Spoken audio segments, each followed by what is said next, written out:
સોમનાથ મંદિર કોરિડોર મુદ્દે છેલ્લા થોડા દિવસોથી વિવાદ સર્જાયો છે, ત્યારે કોરિડોર મુદ્દે આક્રોશ વધતો જઈ રહ્યો છે।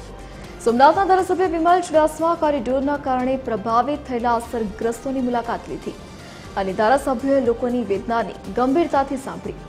ધારાસભ્ય વિમલ ચુડાસમાએ લોકો સાથે બેઠક યોજી કોરિડોરના કારણે ઊભી થયેલી સમસ્યાઓ અંગે લોકોની ફરિયાદો સાંભળી।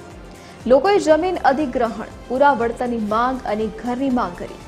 કોરિડોર મુદ્દે વિમલ ચુડાસમાએ તંત્ર સુધી વાત પહોંચાડવાની ખાતરી આપી છે।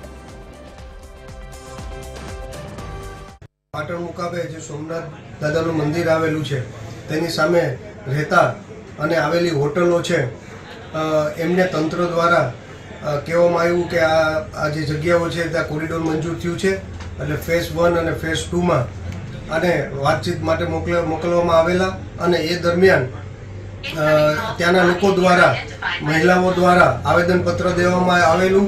એટલે હું બહાર હોવાના કારણે આ વિસ્તારના ધારાસભ્ય તરીકે આ વિસ્તારના પાટણ મુકામે જે લગભગ 384 જેટલી જગ્યાઓ અને હોટલો આવેલી છે એ લોકોને મળવા માટે રૂબરૂ મુલાકાત લીધેલી અને તેમની વાત સાંભળેલી કે એમને શું પ્રશ્નો છે, અને આ પ્રશ્નો સાંભળી અને તંત્ર સુધી વાત કરી અને તંત્ર સાથે વાત કરીને સાથે બેસાડી અને એનો સોલ્યુશન આવે એવો પ્રયત્ન કરીશ।